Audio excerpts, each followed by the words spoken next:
tenho uma pergunta para você de casa. Você é capaz de perdoar?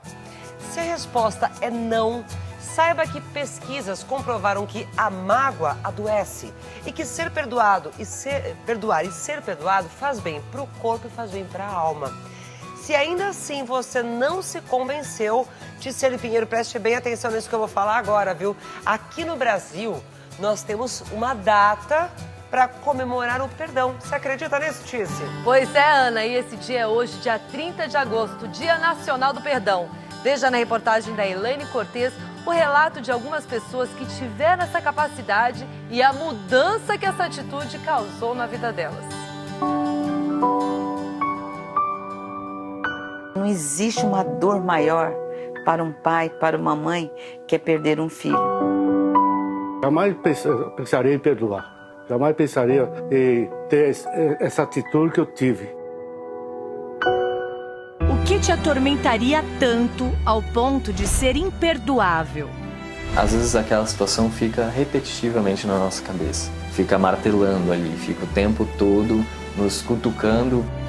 O ódio vai crescendo, cada dia piorar. Esse ato de ficar retomando o tempo todo na nossa cabeça, ele é extremamente prejudicial, porque a gente fica retomando na nossa cabeça um evento negativo. Esse evento negativo, ele é maléfico para a gente, onde a gente fica se questionando o tempo todo numa situação, mas não pensando o que a gente vai fazer com essa situação.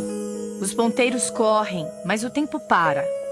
Olha, é uma dor que é tão difícil de descrever, porque a gente fica sem teto, sem chão. E quando eu vi meu filho no caixão, a primeira coisa que veio na minha mente é o ódio, vingança. Era só ódio. Primeiro eu quero matar essas pessoas, depois eu vou pensar em suicídio ou alguma coisa. Mas primeiro era vingança. Eles ficaram conhecidos por um ato que parou o Brasil e repercutiu no mundo. Eu estava feliz da vida, que as coisas estavam fluindo bem, mas de repente a gente entra nesse mundo da violência, que meu filho foi sequestrado dentro da minha casa. E foram 11 dias, 11 noites de tortura, né?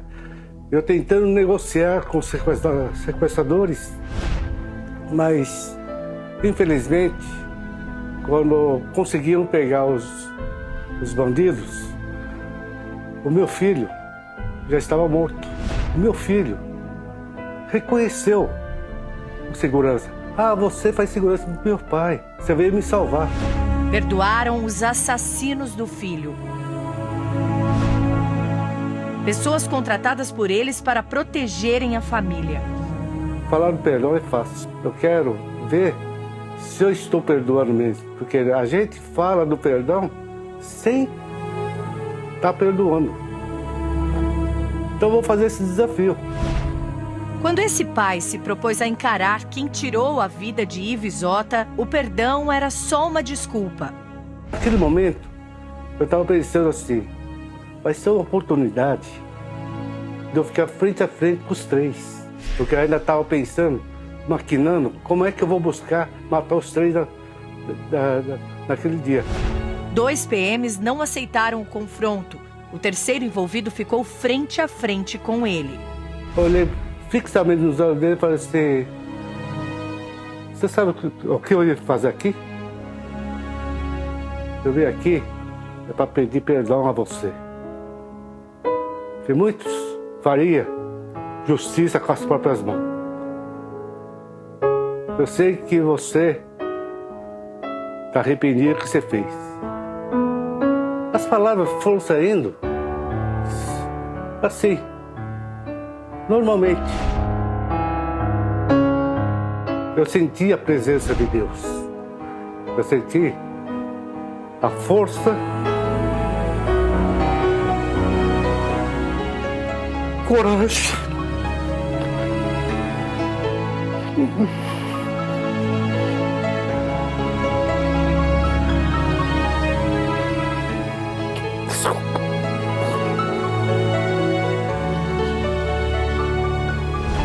O assassino continuou preso.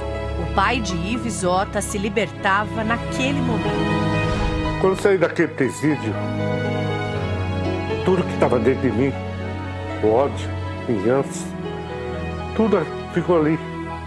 E aquele dia, aquela noite, eu consegui dormir melhor. Minha vida mudou. A ação provocou uma reação em milhares de pessoas. Cartas de várias partes do país e do exterior relatavam histórias que se encontram nas ruas. Desabafos de pessoas cabisbaixas, de passos doloridos em busca de um caminho. Pessoas como Leandro. Eu fiquei muito tempo sem falar com meu pai. Era um sentimento de mágoa que me fazia afastar dele. E não era incomum, às vezes, chegar em casa e às vezes nem cumprimentá-lo. Até que um diagnóstico de câncer despertou Leandro para uma realidade. Pode não dar tempo. Como pedir perdão para um pai depois de tanto tempo, de tanta mágoa? Uma ansiedade daquilo que ia acontecer, se ele ia simplesmente dar de ombros ou se ele poderia me abraçar. Eles se reaproximaram quando uma doença poderia ter afastado os dois de vez. Ele passou a se relacionar mais comigo de uma maneira tradicional, a celebrar aniversários, a conversar comigo pelo telefone. E isso foi para mim reparador, porque hoje eu sou espelho para minha filha. E ela me respeita e ela entende o perdão.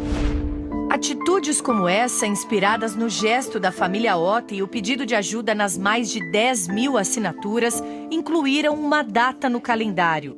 30 de agosto agora é o Dia Nacional do Perdão. O dia que já foi escolhido para comemorar a reconciliação de duas amigas de infância que ficaram por quase 2 anos sem contato. Cruzava e não se falava. Eu olhava assim pra ela, né? Sentia vontade, mas eu não falava. Nem oi? Não, nem E eu oi. olhava, às vezes eu ficava olhando assim pra ela, aquela vontade de falar tudo, mas acabava, eu ia embora. O rompimento foi por causa de um livro emprestado que se perdeu numa mudança. Aí eu ia ter uma prova, né? E pedi pra ela que eu tava precisando do livro. Não sei realmente até hoje se ficou em alguma caixa, que eu não lembrava onde estava o livro. A raiva foi porque era um livro meu, né? Que foi desde o começo da faculdade que eu tinha pego. E eu tinha colocado muitas anotações lá, né? E aí foi quando eu coloquei no Facebook. As pessoas pegam meu livro e não devolvem. E aí eu marquei ela na rede social. Fiquei chateada, né? Porque eu não esperava essa atitude dela de me expor assim pra todo mundo. Um novo livro foi devolvido, mas o capítulo feliz foi escrito bem depois. Que mandei a mensagem pra ela, né? Porque eu tinha sempre essa vontade de falar com ela, mas o orgulho vencia, né? Fiquei muito feliz, porque na minha gravidez eu queria, né, que ela participasse, assim, porque a gente sempre foi muito amiga. Aí no momento mais importante da minha vida eu não queria estar longe dela. 547 dias se passaram até que esse momento acontecesse. O nascimento de uma criança foi encorajador. Eu acho que o ser humano hoje em dia tem muito isso. O orgulho vencer. Eu não vou dar... eu não errei, porque eu tenho que pedir perdão, né? Pode ser grave ou uma besteira, mas a desculpa de muita gente para não perdoar é quase sempre a mesma. A de que o perdão está acima da capacidade humana, da condição humana. Tem até um ditado que diz: perdoar é divino, mas quem procura, encontra. E o assunto nunca foi tão estudado pelo meio científico. Já foi comprovado. Perdoar e ser perdoado faz bem para o corpo e para a alma. Eu creio que uma das pessoas tem que quebrar esse orgulho, tem que abrir o coração, porque vale muito a pena. Vai pro coração e vai sair pela boca o perdão. Desde cedo eles sempre falaram pra mim que o perdão era a melhor solução para os problemas. E agora eu levo isso pra vida. Eu sempre falo pros meus amigos, pras minhas amigas. A gente sempre tem que perdoar, mesmo se for muito difícil, mas é libertador mesmo.